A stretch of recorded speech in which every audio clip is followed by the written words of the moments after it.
పోయినసారి నాయనకి 18,000 ఓట్లు, ఈ తూరి మీకు 30,000 ఓట్ల మెజార్టీ అన్న. నాన్న మొదటి గెలుపు 31,000 మెజార్టీ. అయితే ఈ తూరు 40,000 ఓట్లు. అన్న మన బంధువే మన పార్టీలో జాయిన్ అవుతాడని తీసుకొచ్చి. ఓ వెళ్ళి. ఏం పేరమ్మా? అశోక్ అన్న. అశోక్. రై అందరికి భోజనాలు పెట్టి పంపించు. ఓకేనా? సరేనా? సరే. ఉంటా.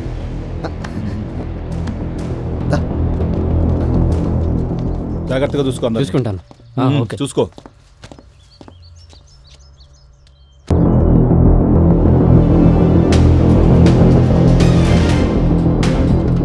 ఎస్కేపల్లిలో త్వరలో జరగబోయే బై ఎలక్షన్స్ తో రాష్ట్ర రాజకీయం వేడెక్కబోతోంది. దాదాపు అన్ని పార్టీలు తమ అభ్యర్థులను ఖరారు చేసే పనిలో ఉన్నారు. అన్నిటికంటే రూలింగ్ పార్టీ ఎవరిని తమ అభ్యర్థిగా ప్రకటించబోతోందోనని అందరూ ఆసక్తిగా ఎదురుచూస్తున్నారు. ఎస్కేపల్లిలో గెలిచే పార్టీని త్వరలో రానున్న అసెంబ్లీ ఎలక్షన్స్ ఫలితాలపై ప్రభావం చూపుతోందని విశ్లేషకులు అంటున్నారు. రానున్న బై ఎలక్షన్స్ లో చనిపోయిన ఎమ్మెల్యే పెద్ద కొడుకు అయిన పిఆర్ కు అధికార పార్టీ టికెట్ కన్ఫర్మ్ చేస్తుందని పార్టీ కార్యకర్తలు అనుకుంటున్నారు. కొడుకివ్వక నీకు నాకు ఇస్తారా?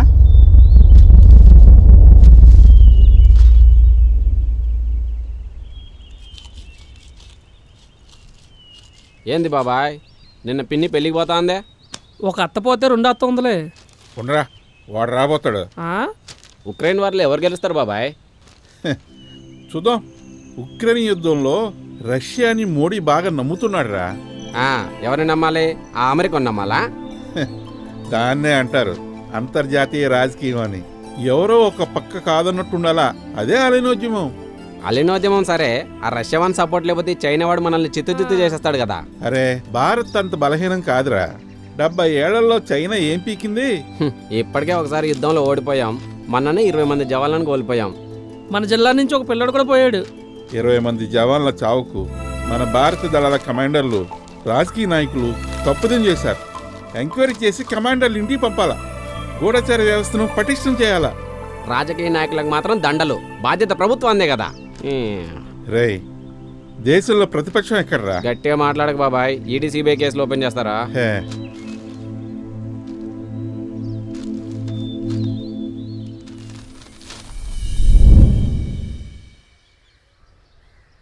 సోనీ, నా ఎస్కేపల్లి జర్నీ స్టార్ట్ అయింది. మన మధ్య దూరం పెరిగినా నీ ఆలోచనలతోనే ఉన్నాను. అవి మాత్రం నా నుంచి ఎప్పటికీ దూరం కావు. నా మీద కోపం తగ్గిందనుకుంటున్నాను. వీలైతే ఒకసారి కాల్ చేయి.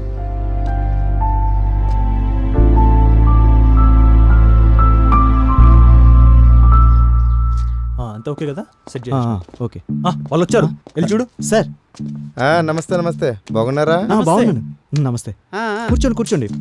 ఏందే ఇది పార్టీ మీటింగ్ అని చెప్పేసి ఇలాగా పాత గోడౌన్లో పెట్టారు? అంటే అక్కడ బాగాలేదన్నా, కొంచెం ప్రాబ్లం గా ఉంది, అందుకే ఇక్కడే అరేంజ్ చేసాం. స్టార్ట్ చేద్దాం అన్న, ఒక్క 5 మినిట్స్. అలాగే. ఏంటయ్యా, ఎలా ఉంది మీ పార్టీ? కామిరెడ్డి గారు వచ్చారు. ఎంతసేపు చూసుకుంటా? ఏంటి బాయ్ లాక్కుంటున్నావు? పోయినసారి లైట్ సరిగా పడలేదు, నల్లగా పడ్డామని మా ఆవిడ అంది. వదినికి చెప్పన్నా, రంగు చర్మాన్ని బట్టి ఉంటుందని. ఏ ప్యాంట్ ఇప్పి చూపించినా లోపల వేరేగా ఉంటది. వాళ్ళ పార్టీ భాష అంతేనన్నా. అన్నా, మనది ఎస్కేపల్లి ఛానల్. ప్రజాస్వామ్యం నాగరికతని పాటిద్దాం. మన నాయకుల్లా బూతులు మాట్లాడొద్దు. అమ్మల్ని పెళ్ళాల్ని అస్సలు తిట్టొద్దు. రేయ్, అమ్మల్ని పిల్లల్ని తిడితేనేరా ఛానల్ రేటింగ్ పెరిగేది. బూత్ ఛానల్ అంటారు. స్టేట్ లెవెల్లో బూత్ ఛానల్ అయినా ఓకే. ఏంటయ్యా బూతుల గురించా? ఉండండి అన్న, గొడవ పడొద్దు ప్లీజ్. ఈ రోజైనా కూడు గుడ్డ లేని ప్రజల సమస్యల గురించి మాట్లాడతారా, లేకపోతే కుటుంబ రాజకీయాలేనా? అబ్బా కామిరెడ్డి ఎమ్మెల్యే, ఇంకా కెమెరా ఆన్ కాలేదు. కూడు గుడ్డ అనేది ముందు ఈయనకి ఏదైనా పెట్టండి అయ్యా బాబు, మాట్లాడితే కూడు గుడ్డని చంపేస్తున్నాడు.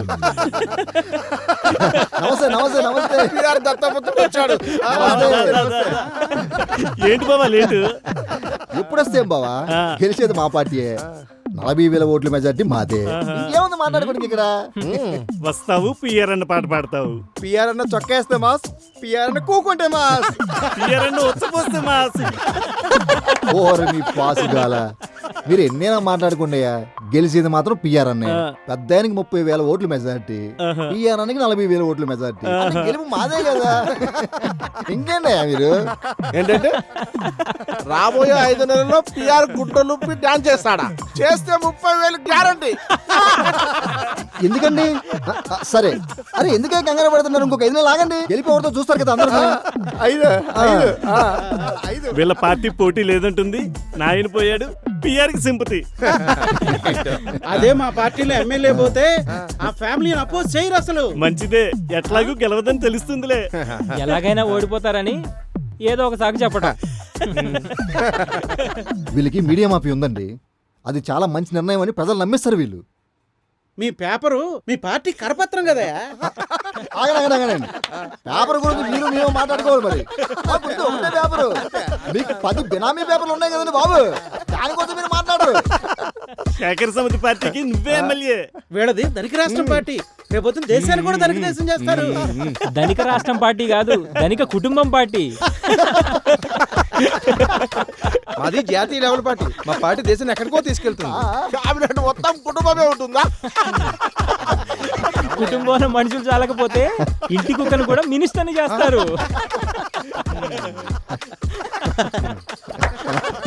అన్నా, లోపల సెటప్ మొత్తం రెడీ అయిపోయింది, వచ్చేసేయండి. వచ్చేసేయండి. రండి. అలాగే రండి. ఏయ్ హాయ్ హాయ్ హాయ్ హాయ్ రా. ఏంట్రా అర్జెంట్ మీటింగ్? దేని గురించి? సారీ రా విరాట్, ఆ? నేను రియల్ ఎస్టేట్ బిజినెస్ నుంచి తప్పుకుందాం అనుకుంటున్నాను రా. అదేంటి? కమాన్ బ్రో, మనం చూసుకుందాం. హే, నేను ఇన్వెస్ట్ చేసింది విరాట్ ఉంటాడు అని. 1 ఇయర్ నుంచి విరాట్ బిజినెస్ లోనే లేడు. అరే, నేను ఇన్వెస్ట్ మాత్రమే చేశాను, మిగతాదంతా చేసింది మీరే. అది మీకు కూడా తెలుసు కదా. నీలాగా నాకు 100 బిజినెస్లు ఏం లేవు, ఉన్నది ఒకటే. నాకు ఎందుకో రిస్క్ అనిపిస్తుంది. నా షేర్ సెటిల్ చేస్తే. ఓకే, మళ్ళీ కలుద్దాం. Bye రా విరాట్.